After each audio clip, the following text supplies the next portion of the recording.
Hello and welcome to One on One. I am Cyril Stobber.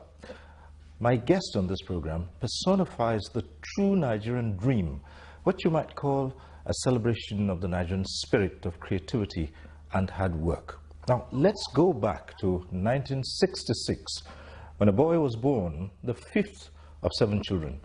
Although of Sokoto origin, he was born in Kaduna. He grew up in Sokoto, attending Capital School from 1971 to 1978, and later Federal Government College Sokoto from 1978 to 1983. He finished with an award as the best in technical drawing. The next stop was Ahmadu Bello University Zaria, where he was admitted to study architecture. But for this young student, the university could not support his dream.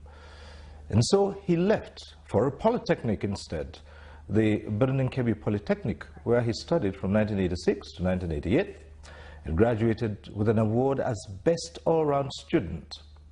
He worked for a while in the Ministry of Works, Sokoto, and moved to Detroit, Michigan on a state scholarship to the College for Creative Studies in Detroit.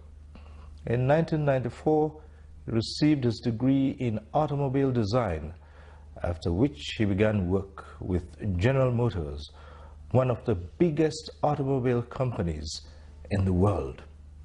He is General Motors' lead exterior designer and is the designer of the Chevy Volt, a car described as an American revolution and the hottest concept in the design line. Let's welcome Jelany Aliyu. Jelany Aliyu, thanks for being on One on One. My pleasure.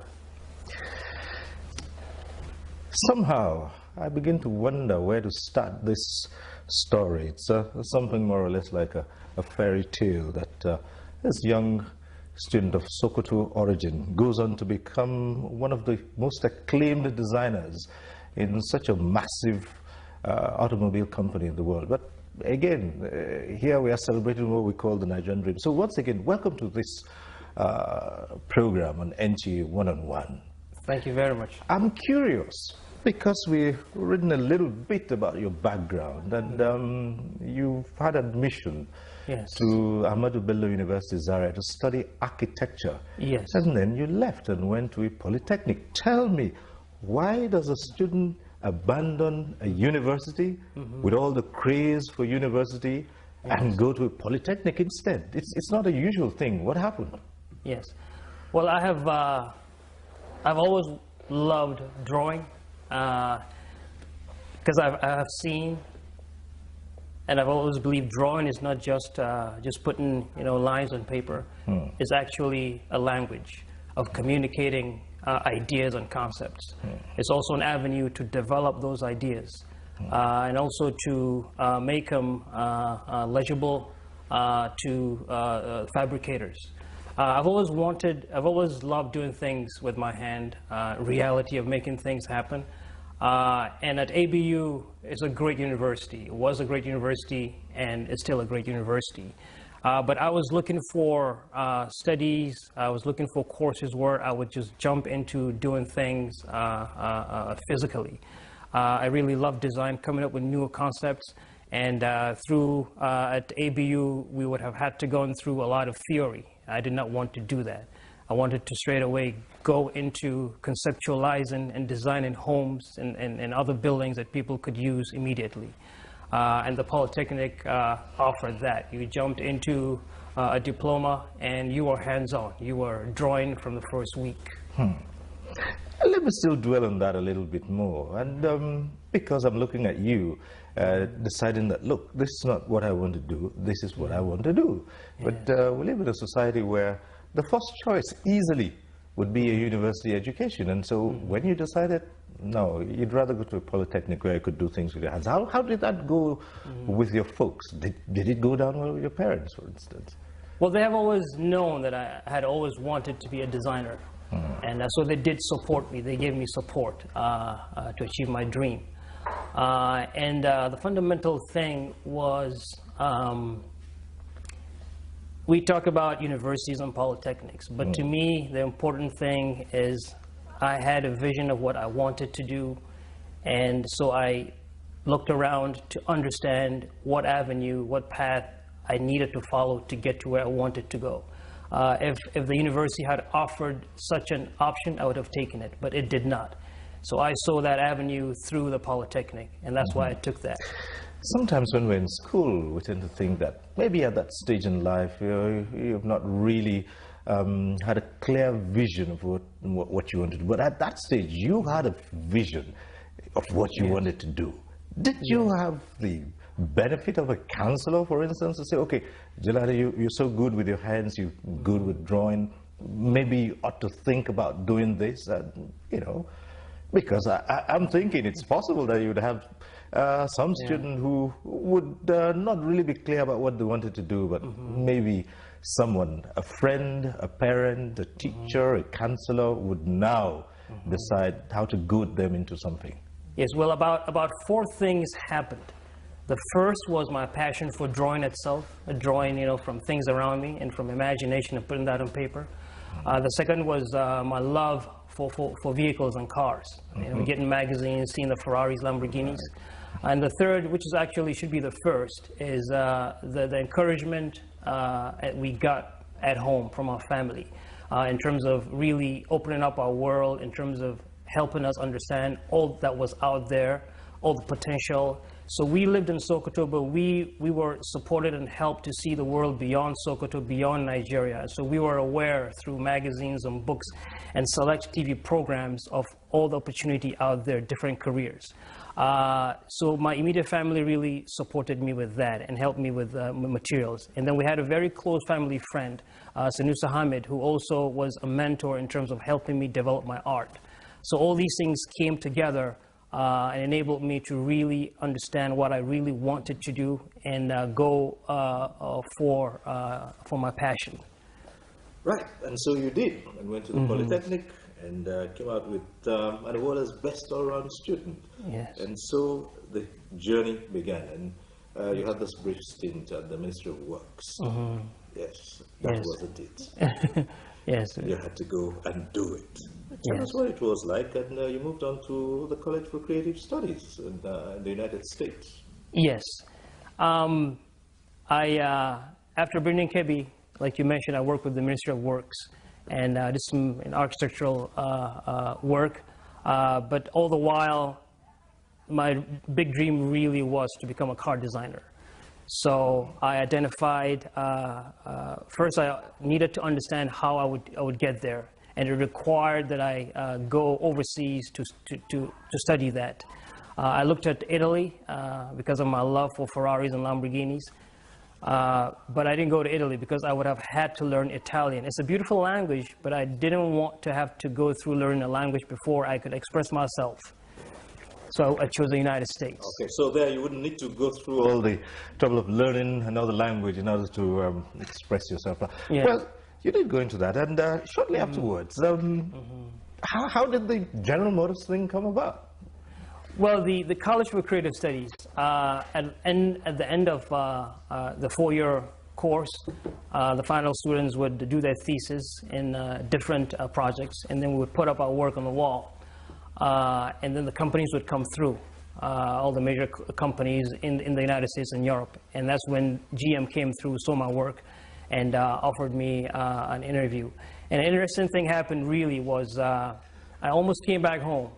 After graduation, coming from Nigeria, you would need a working visa to work in the United States. Mine hadn't come through yet. So I just, you know, after graduation, a lot of people were packing up to go home, and I was doing the same thing too. And I came downstairs and I put a phone call through to the Nigerian embassy to tell them I finished my courses, if they could get me a ticket to come back to Nigeria. And for some reason I couldn't get through. I saw a friend of mine through the window, he's washing his car, so I went over to him just to say hello before I maybe went back and called them again. And then he said, "Where have you been? GM is trying to get a hold of you. They want another interview with you." So that's how it all started. Oh, well, Providence method. Yes. And you went on and got this job with GM. Yes. And you're known as the one who designed what's called the Chevy Volt. Yes. Now they call that a revolutionary car. Yes. What's this about the Chevy Volt? Well, it's it's a plug-in vehicle. It's a vehicle that uses both electricity and petrol. So you have at least about 75 kilometers in pure electric charge. And then when you run out of electric charge, there's an onboard generator that comes on and charges the vehicle. What's important about this vehicle is really all about what's happening globally in terms of a lot of newer understanding and development towards renewability and sustainability. So this vehicle is really one of the answers to a lot of the challenges that we're facing as a human race, and it's also a solution to that. We live on a truly magical planet, a gigantic orb of life hurtling through space. Everywhere we look around us, we're surrounded by wonders of our natural world.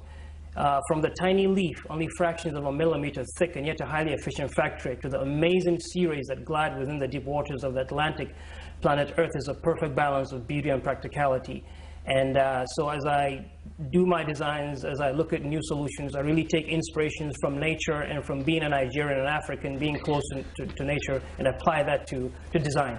And that's why I want to go back, because you see, coming from where you come from, you're Yes. Nigerian, you're from Sokoto, so you grew up in Sokoto. Yes. And ordinarily people would think that you probably were trained in some other parts of the world, but you went to school here in Nigeria. Yes. You honed your initial skills here. Yes. And that, for me, is what people would like to find out. And you just mentioned about, being close to nature and using that as an advantage to design. So Yes. when you tend to look at people and they say nothing can come out of an environment, and they see challenges, not opportunities, what do you say to that? Yes. Well, like I had mentioned earlier today at an event, at the E-Nigeria event today, this is a magnificent country. We have resources, we have crude oil, we have natural gas and a wide variety of raw materials, and we have fertile soil that could be cultivated to feed hundreds of millions. But the biggest asset that we have is our humanity. That magical inner spirit that glows from within. And each and every individual is born with a talent. And we just tend to dismiss all the great potential around us, like nature. We need to pull from it. That is who we are. So we need to see it as an advantage, not as an asset of being, living in a remote area or living in a small village. You tend to think you have to move to the city. You don't have to. There's a lot there from which you can pull from and really achieve your dreams, or at least get the necessary foundation that will take you very far. There are so many Nigerians that you can look at and say, we have some of the very finest brains around. Yes. But we tend to talk all the time about not having the opportunities to apply knowledge to everyday situations. Yes. How can we turn this thinking around? I think the magic word is creativity, acknowledging the importance of creativity and applying it to our daily lives. Creativity is not just limited to drawing or acting or the arts. You could be a creative doctor, a creative banker. It's all in how you approach challenges and come up with new solutions to them.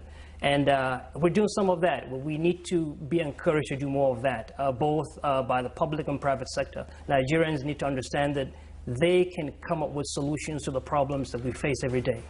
Someone can easily say to you, Jelany Aliyu, here you are in one of the biggest, if not the biggest, automobile industries in the world, and would say, we would like to see our own Nigerian dream in a situation, a similar situation like that. And what is missing for us? Is it the atmosphere, the opportunities, or is it something to do with policy?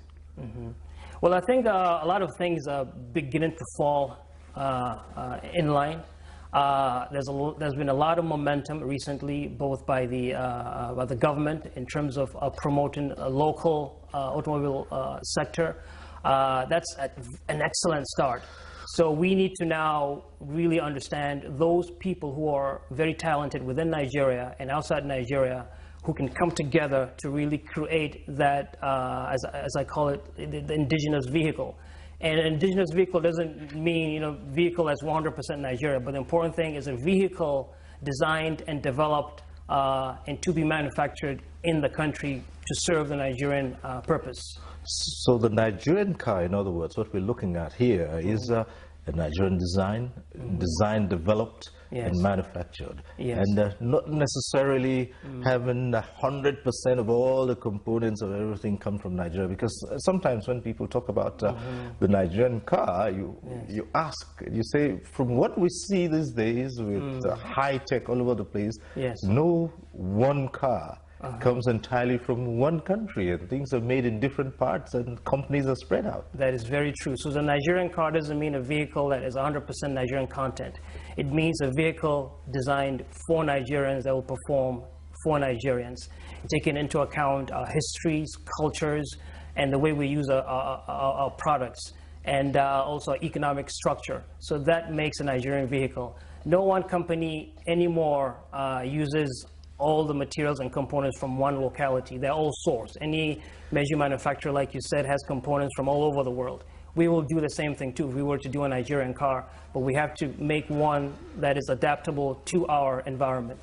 Okay, you did mention and acknowledge some of the steps being taken to develop a Nigerian automotive industry, and one of them is to make it possible for these big manufacturers to come here and site their plants in this country and make use of the local resources as much as they can and provide the technology, transfer, while you have the people here, the indigenous people here, work on those vehicles. You think that's a right step in attaining this dream of the Nigerian vehicle that we think about?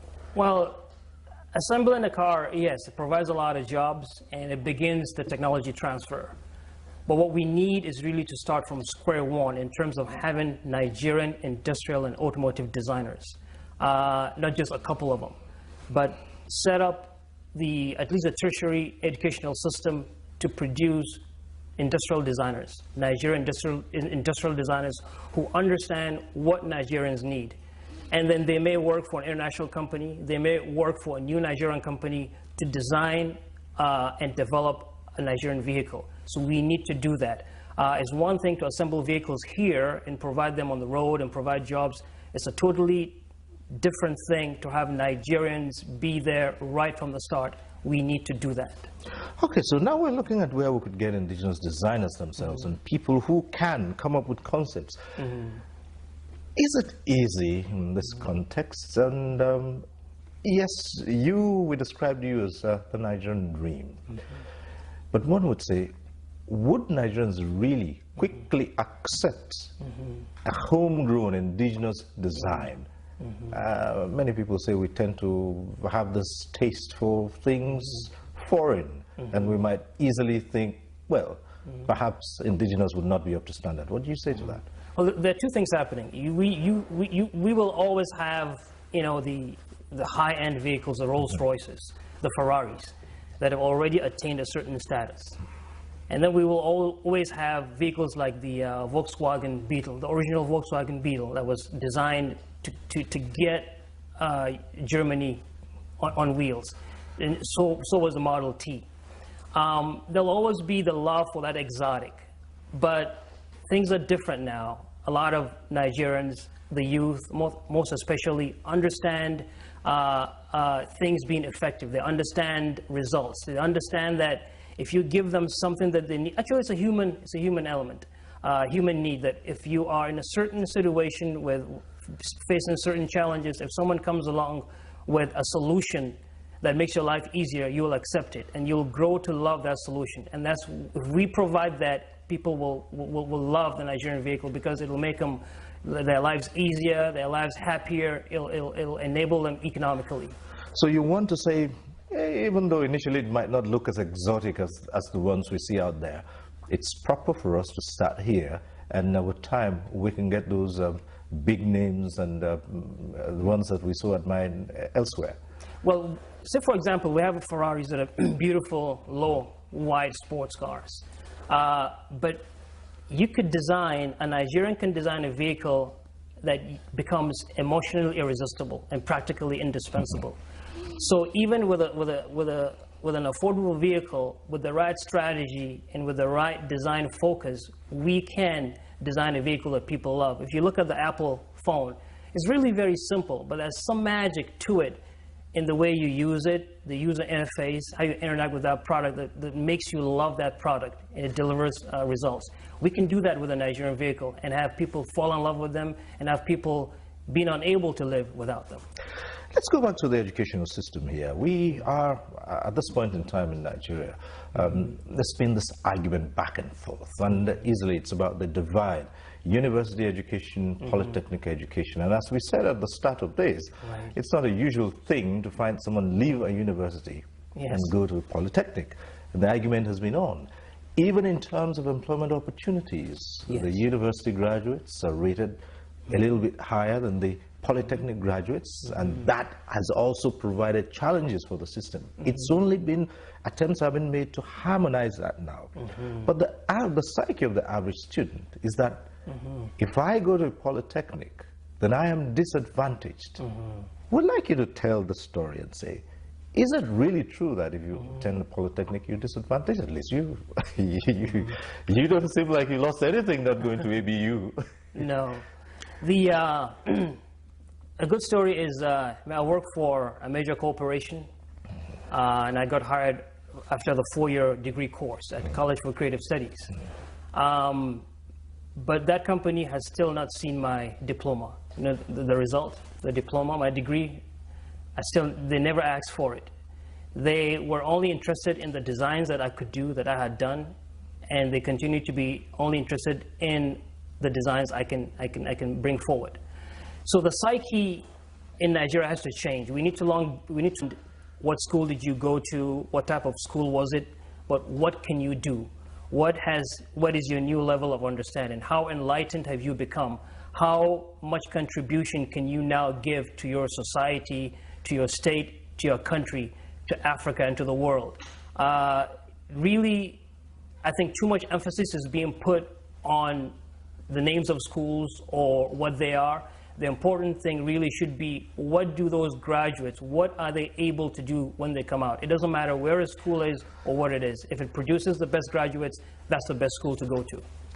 Okay, so since we're on that subject, you talked about getting Nigerians to do designs. There are people out there who would want to. What kind of environment can this thrive?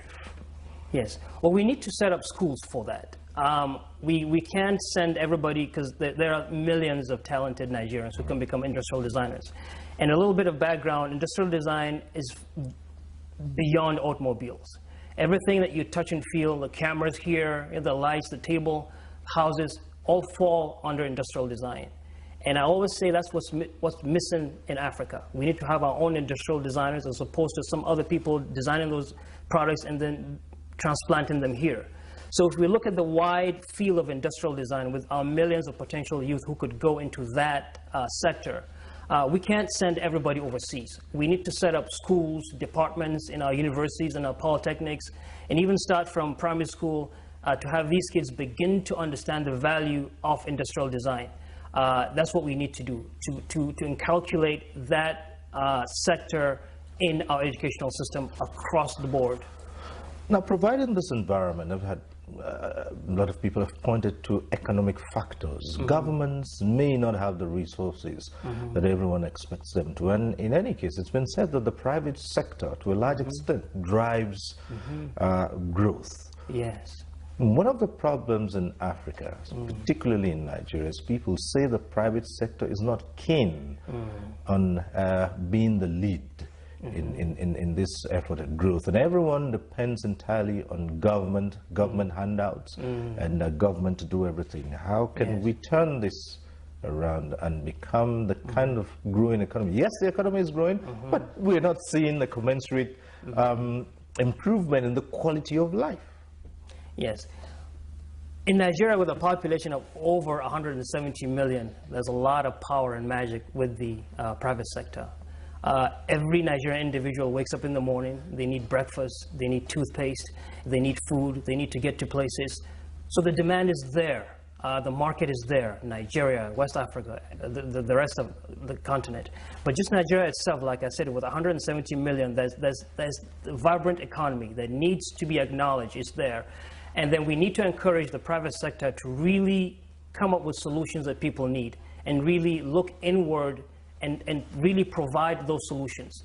The government can only go so far. It can get things started, it can encourage, and like I say, the responsibility lies within each and every one of us. We all need to have an entrepreneurial spirit to really come together and produce results to begin, to demystify and take away a lot of the challenges that we're facing. It's something that we could do. It's not impossible. All right. A while ago, the government decided that it had this huge resource that it could very well tap into, and that's talking about Nigerians in the diaspora who have contributed a lot to other parts of the world. And the thinking is, if we have citizens who are out there doing it for other countries, then we could tap into them and benefit from their expertise here. How is that going with you? Are you personally or? No, generally. We might come to the personal thing, but generally. Yes. Yes. I believe there's a lot of that that's happening. I believe there's a lot of contribution that Nigerians living overseas are making to Nigeria. It may not be, immediate. Like I say, with the connected world, with the ability to really work remotely, you don't really have to be in any one particular location to affect that location. So some of that is really beginning to happen between people setting up operations in Nigeria. They may be living overseas, but they have interest in Nigeria.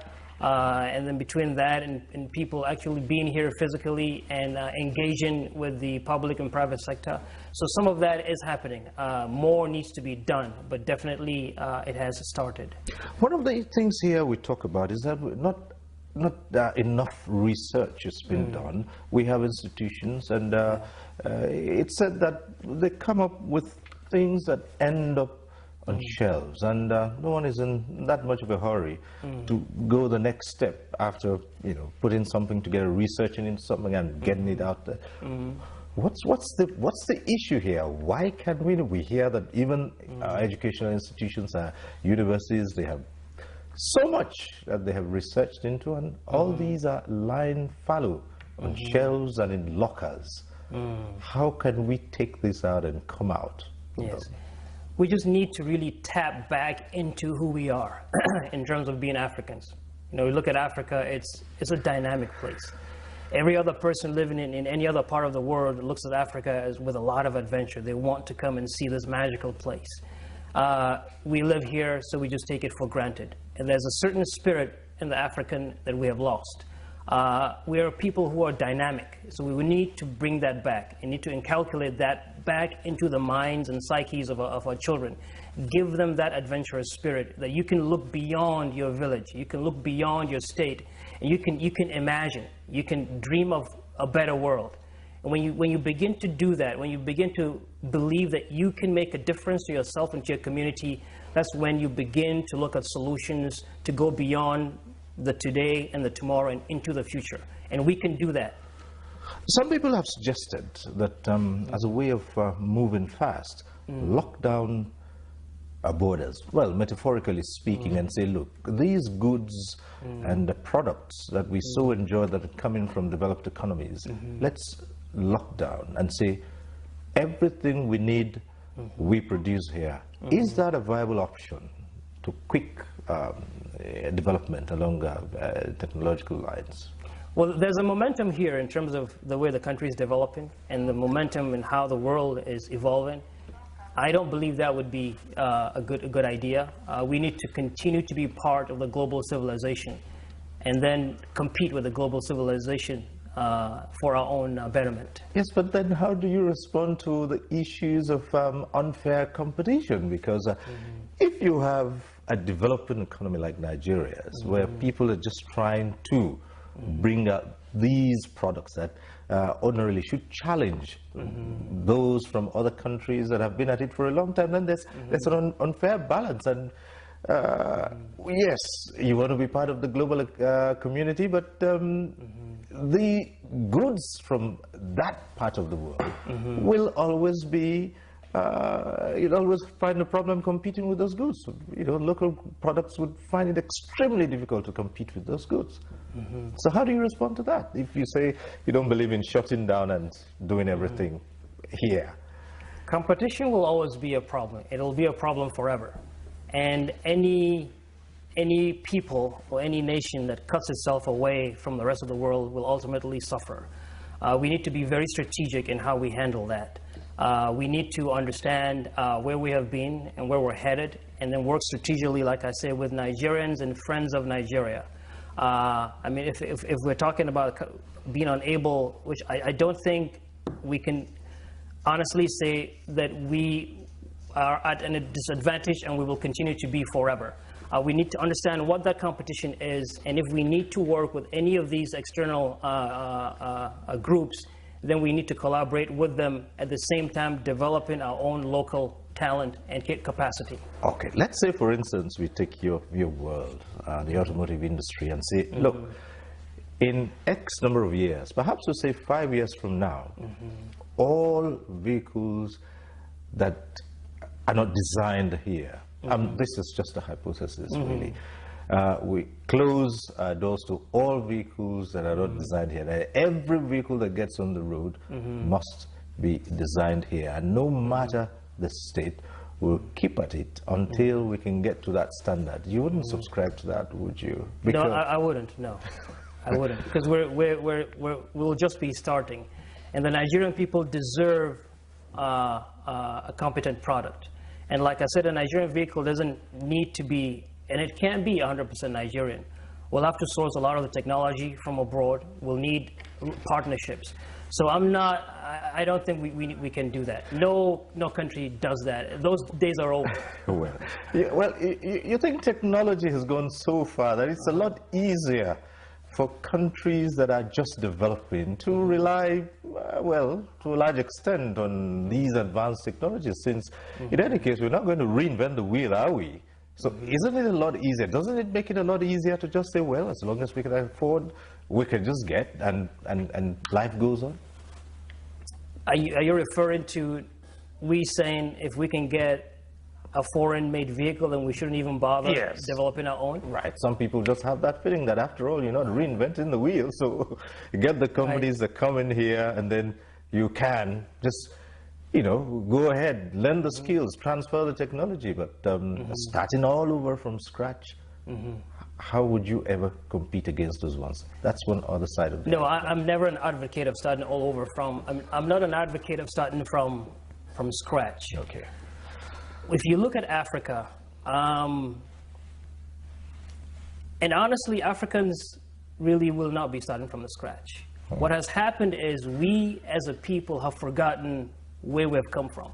For example, in architecture, you look at hundreds of years ago, people built mud houses in the north, right, with very thick walls, so the solar energy doesn't penetrate and get into the enclosure. Rooms were cool. Thatch roofs that did not absorb energy.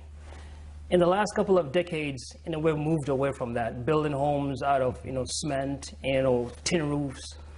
I'm not saying that's totally wrong, but these homes now, you have to have a generator to keep them warm because they get very hot, and not every Nigerian can afford a generator. So what I'm saying is, we have forgotten who we are. We have forgotten our local technology. We need to build on top of that. But I'm not just saying we bring back mud houses, but how do we, with the new developments around the world, how do we take that, integrate that, create synergy to produce Nigerian-specific products, Nigerian-specific solutions? That is the answer. We shouldn't say, no, we're not going to use any of the modern technology from other parts of the world, or we're not going to use any of our own technology. We need to bring the two together. That's the answer. It's interesting when you talk about your design, the Chevy Volt, and says it could make use of electric power to some extent, and then also make use of petrol. It brings me to the issue that Nigeria is grappling with currently, the dwindling price of oil in the international market. And it's seen that Nigeria's economy depends to a large extent on sales from crude oil. Yes. And the world is moving out gradually. The demand for Nigerian oil has dropped. and there are fears about how this will affect the overall economy. Now, here you've developed this vehicle, which of course will cut down on the use of fossil fuels, which is what we produce a lot.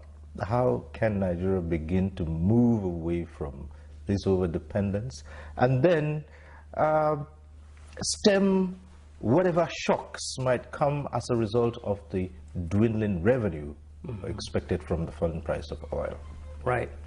Well, this is a global development. No one country, no one industry can really say that they're not affected by this. Like I mentioned earlier, nature is now no longer seen as a force to conquer, but it's seen as a medium from which to learn and draw energy from. So really the fascinating thing here is Nigeria has so much potential in other areas and sectors that yes, it will be a challenge, but we have agriculture, we have other resources, we have solar energy. There's so many other sources of energy that we could tap into. And then back to industrial design, if we begin to get our youth into industrial design and begin to get them to design products and vehicles that use solar energy or other renewable energy sources, we will begin to see results. So yes, it will be a challenge, and it's not just a challenge for Nigeria, it's a challenge for Earth. And it's a problem that Earth needs to find solutions to, and we happen to be living on this planet. But we have so much advantage already that probably other countries don't have access to as much sunlight or other renewable energy sources. But we have those, and we can tap into those. So yes, there are challenges, but we need to continue to look at the positive outcome that can be realized. And I think it's a slight hiccup, but we'll come out better. Now, are we paying enough attention to long-term planning? I ask this because your experience working with one of the largest companies in the world, how much is given to future projections? In this country, we had a time when the industries were working fine. We had textile industries all over the place. And something went wrong, a lot went wrong, and these industries shut down one after the other. And people have said, we didn't think far enough about the future. So how much of planning can we bring to bear? You can use your background, for instance, working with GM, for instance. How far are you looking into the future? Strategy is important for the success of any nation or any people. It's something that is crucial and something that we can use more of. But it goes back to, I keep saying, we keep forgetting who we are. We need to really go back to understanding who we are and what we could do, and inculcate right from the start, right from primary school, that you can really achieve goals and look beyond your immediate environment, your immediate, beyond today and tomorrow. If we as a people begin to do that, because I think the problem with Nigeria is not just with any one group or any one authority, it's a problem that each and every Nigerian is responsible for. So if we come together as a people, understanding that we have this challenge and decide to work together, people from all over, South, Middle Belt, Northern Nigeria, if we decide to come together, every little village, every town, if we all come together, bring our brightest and the best together to come up with solutions, we will succeed as a nation. Some say that transfer of technology is not really so fast that no one's going to let you know their secrets and how you can do it as well. And so people say, steal it. They allege that the Asians, after all, they took it, copied to a large extent and did a few things here and there, and they came up with what today is indigenous to them. Africa can do the same, can't we? We don't have to steal anything from anybody. Right. Because, number one, we have the talent. We have an inherent talent within us that we can bring out for our own good. So we don't need to steal anything from anybody. We can develop our own solutions. The creativity is in us already to develop our own solutions. It is. So Yes. we're back to the same place. So why aren't we doing as well as we ought to be doing? Is it? That creativity is not being developed. It's there. It's inherent in us. So what's different? What's different in developing that creativity? Let's look at two climes. America, for instance. What's different there that gives room for this creativity to flourish and develop? Right. You have a Nigerian background, so what's missing? You now have the benefit of seeing the two worlds. What's missing here? What's missing is the collective psyche. Like I said, the problem really doesn't lie with any one group or any one authority. It's a collective problem. Probably, a lot of Nigerians think they can't do it. So we need to go back as friends, as family members, and put that new psyche, or bring it back, and make our children, it has to start young, make our children understand that they can do it. And this is a solution that has to be developed within the minds of each and every Nigerian. So we as a people, if we decide that we can do it, I think that's the beginning of coming up with the real answers. So the problem probably with the difference between the United States and here is the average American probably believes he can achieve his dreams. It may have or it may not have anything to do with the system, but that personal conviction that yes, you can get up and do it is what changes the landscape and enables a whole country to succeed. If Nigerians as a people have that belief and that commitment, a lot of the problems that we face will begin to fade away. Once we do that, we shall see our cities, develop faster. We shall see our people get enlightened. It all goes back to the individual. If we work together and believe that, yes, we can do it, we will be able to do it.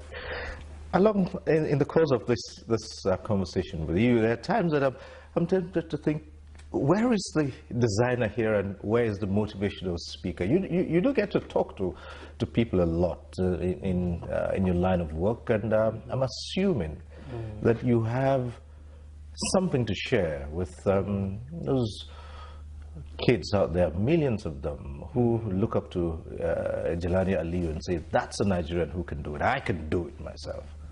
Yes. Yes, I think that's the big message, that, like I said, we're all talented. And if I could do it, they can do it too, because they have it in them. All they need to do is understand what it is they're good at, and then the people around them also need to support them, like I got support. So support them, encourage them, help them navigate the rough waters of choosing a school, sticking to it, and then dedication, never giving up, no matter what anybody around you says. If you know that is what you love, you believe in, you go for it. And then we need to have really more compassion all around, more understanding of teamwork and working together. The individual really cannot make it. We need to come together, support ourselves for success. The Chevy Volt. What next?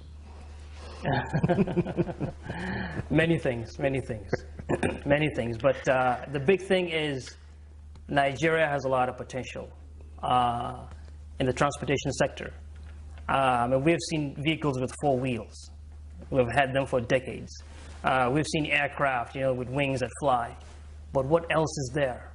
What else is there that a village in the middle of nowhere in northern Nigeria with no access to electricity or no access to medicine, how do we connect them with medicine?